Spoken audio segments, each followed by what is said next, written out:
Signo de exclamación abierta. Triste noticia. La grabación de 12 minutos causó un gran revuelo en el juicio de El Chapo. Juicio a El Chapo. La reveladora grabación de la negociación entre el líder del cartel de Sinaloa y un narco de las FARC. Son menos de 12 minutos de grabación, pero se han convertido en una de las pruebas más contundentes presentadas contra Joaquín El Chapo Guzmán en su juicio en Nueva York, una negociación suya por 6 toneladas de cocaína.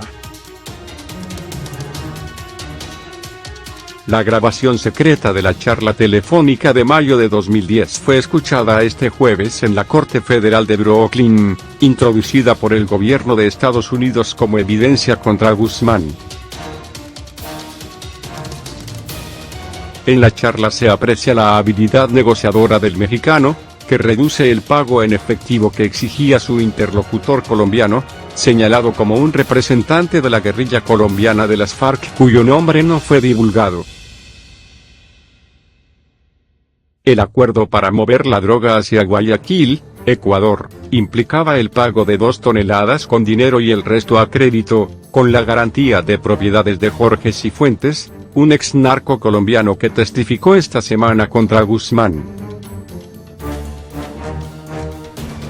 Cifuentes, quien en el mismo juicio reconoció que miente desde muy pequeño, fue extraditado a Estados Unidos en 2013 y se declaró culpable de narcotráfico. El colombiano, testigo cooperante de la fiscalía, narró cómo los tentáculos del cartel de Sinaloa se extendieron por varios países de Sudamérica, la sofisticación para salvaguardar la actividad de su organización y de la de Guzmán y la corrupción que goteó por todo el camino.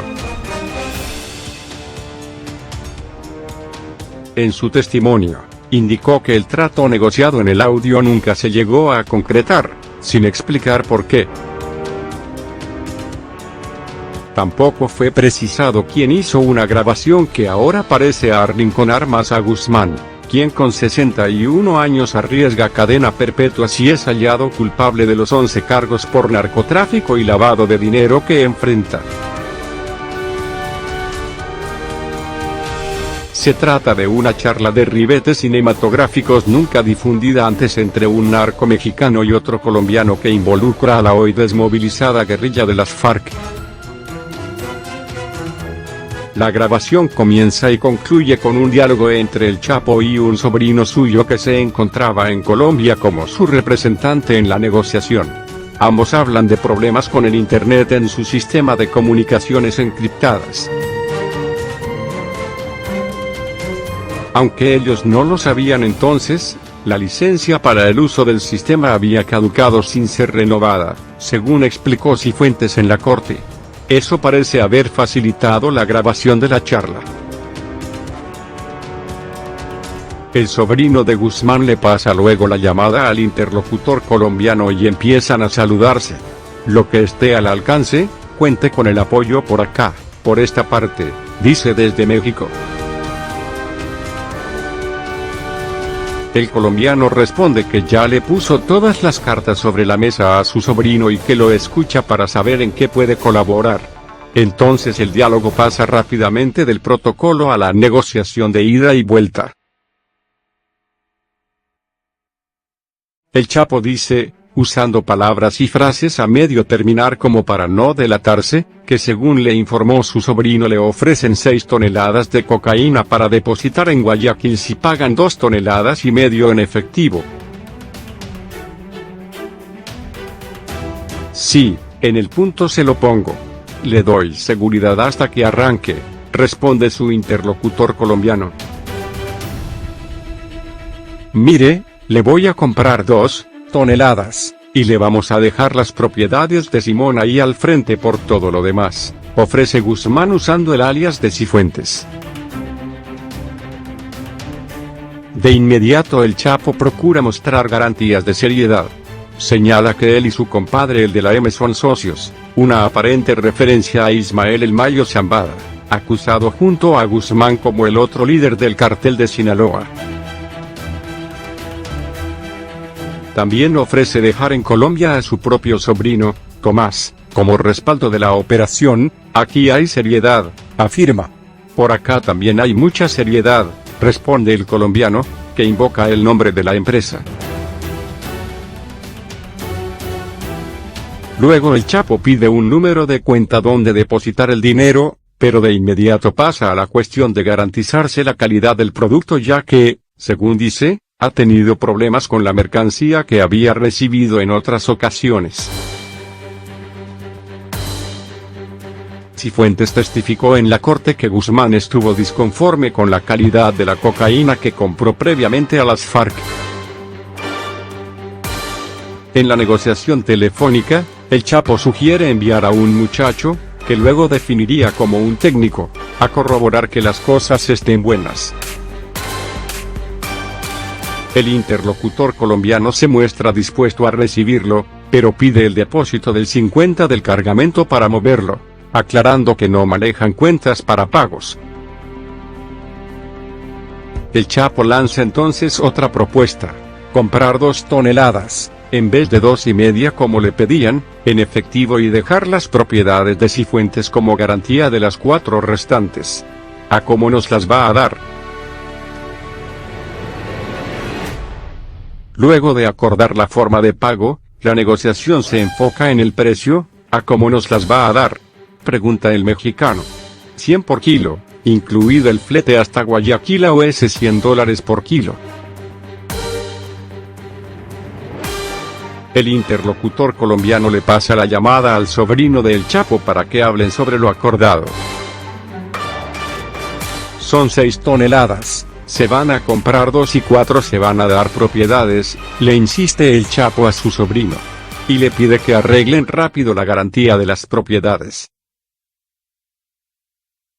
Entonces el interlocutor colombiano pide a través del sobrino de Guzmán que les adelanten esos $50,000, a descontar luego del pago en efectivo. Pero el capo mexicano, que comenta que en Colombia no tiene dinero, recuerda que primero quiere enviar a su técnico para corroborar la calidad de la mercancía. Que la mire primero y yo ahí le pago las 2 toneladas, dice con tono de querer poner los pasos en orden. Mientras, vayan viendo lo de las propiedades. Su sobrino repite lo dicho por el Chapo para mostrar que están de acuerdo. Y ambos se despiden con un hasta luego. El Chapo y el cartel, celos, asesinatos y alianzas inestables. En el imaginario popular, los cárteles mexicanos de la droga como las familias de la mafia o las grandes corporaciones a veces se consideran como organizaciones estables que han durado décadas. Aunque los líderes cambian, muchos creen que la estructura básica de los cárteles y los nombres asociados a ellos, no se transforman. Sin embargo, un mes de testimonios en el juicio de Joaquín Guzmán Loera, el capo mexicano conocido como el Chapo, sugiere que los cárteles son menos parecidos a los Gambino o a General Electric y son más como algo salido de Juego de Tronos. Los líderes de los cárteles no solo han cambiado frecuentemente a lo largo de los años, sino que los grupos en sí también se han transformado mediante una serie de alianzas y rompimientos casi constantes. De acuerdo con varios testigos en el juicio, Guzmán comenzó en el narcotráfico a finales de la década de los 80, cuando trabajó para un capo más experimentado, Juan José Esparragosa, quien encabezaba el que se conocía como el Cártel de Guadalajara. En ese entonces, Guzmán estaba rodeado de un séquito modesto de familiares y amigos, su hermano Arturo, conocido como el Pollo, sus primos, los 3 hermanos Beltrán Leiva, y su primer empleado, un piloto llamado Miguel Ángel Martínez. Casi desde el inicio de su carrera, Guzmán tuvo problemas con el Cártel de Tijuana, que controlaba gran parte de las actividades del narcotráfico en la frontera mexicana con San Diego. Después se desató una guerra con los traficantes de Tijuana, cuando descubrieron que Guzmán transportaba cocaína a través de su territorio sin permiso, una violación del protocolo. ¿Quieres recibir los mejores reportajes y noticias de Latinoamérica y el mundo en tu correo? Suscríbete aquí a El Times. En 1991, según han dicho los testigos, esa guerra dio como resultado una de las primeras y más grandes reorganizaciones en el mundo de los cárteles. Después de estudiar el conflicto, un poderoso traficante llamado Ismael Zambada García se separó del grupo de Tijuana y se alió con Guzmán. Conocido como El Mayo, Zambada trajo consigo a otro veterano del narcotráfico, Amado Carrillo Fuentes, que en ese entonces dirigía el Cártel de Juárez. Los testigos han señalado que hasta ese momento Guzmán y Carrillo Fuentes no habían trabajado mucho juntos, pero que se habían conocido en fiestas de los cárteles. No obstante, Carrillo Fuentes era más cercano a Zambada. Ambos alguna vez gastaron $50 millones para comprar juntos un avión con el que traficaban drogas. También tenía su propio círculo de asociados. Entre ellos su hermano, Vicente Carrillo Fuentes, que se encargaba de supervisar a un equipo de sicarios, según han dicho los testigos. Para 1992, esta triple alianza Guzmán, Zambada y Carrillo Fuentes conformaba el núcleo de lo que se convirtió en el Cártel de Sinaloa. Aunque cada hombre tenía su propio equipo e intereses comerciales separados, a menudo unían recursos. A veces, señalaron los testigos, empleaban a los mismos pilotos o invertían juntos en compras de toneladas de cocaína. Éramos un solo grupo, testificó Jesús Zambada García, el hermano del Mayo Zambada, al inicio del juicio. Durante los siguientes 5 años, la estructura del cártel fue más o menos la misma. Sin embargo, en 1997, Amado Carrillo Fuentes murió inesperadamente mientras se sometía a una cirugía plástica. Poco después, uno de sus principales secuaces, Eduardo González Quirarte, se dio un tiro en la cabeza mientras lo perseguía la policía. González no murió, pero sus lesiones le provocaron amnesia. Se vio obligado a retirarse, según los testigos.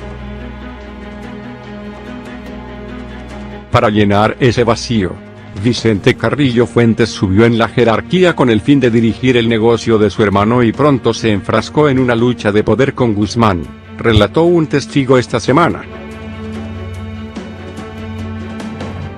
De acuerdo con el testimonio de Tirso Martínez Sánchez, Guzmán buscaba controlar una lucrativa ruta de ferrocarriles que se usaba para transportar cocaína a través de la frontera con destino a Los Ángeles, Chicago y Nueva York. La ruta permitía que los líderes del cártel obtuvieran cientos de millones de dólares de manera constante. No obstante, Guzmán quería dejar a Carrillo Fuentes fuera del negocio, señaló Martínez. Para complicar el asunto, poco después, Rodolfo, el otro hermano de Carrillo Fuentes, se hizo socio de un cártel rival, los Zetas, que operaba principalmente a lo largo del Golfo de México. Al principio, han dicho los testigos, los Zetas y los traficantes de Sinaloa trabajaron bien juntos. Pero su relación se deterioró en 2002. Cuando un importante sicario sinaloense asesinó al hermano de uno de los líderes de los Zetas y después buscó refugio con los aliados de Guzmán, los hermanos Beltrán Leiva. Aunque los Zetas querían al asesino, dijeron los fiscales, los hermanos Beltrán Leiva se rehusaron a entregarlo. Al final se desató otra guerra, Guzmán y los Beltrán Leiva contra los Zetas y los hermanos Carrillo Fuentes.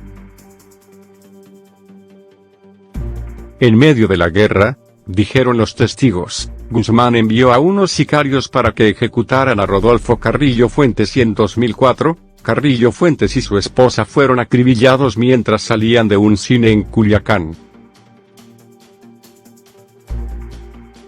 Ese mismo año, la estructura del cártel cambió de nuevo cuando Vicente Carrillo Fuentes salió de la organización y dejó a cargo a Guzmán y a su primer socio, Ismael Zambada.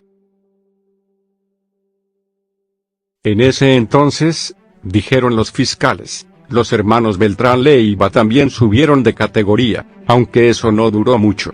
De hecho, para 2007, Guzmán ya se estaba enfrentando con los hermanos Beltrán Leiva, de acuerdo con Jesús Zambada García.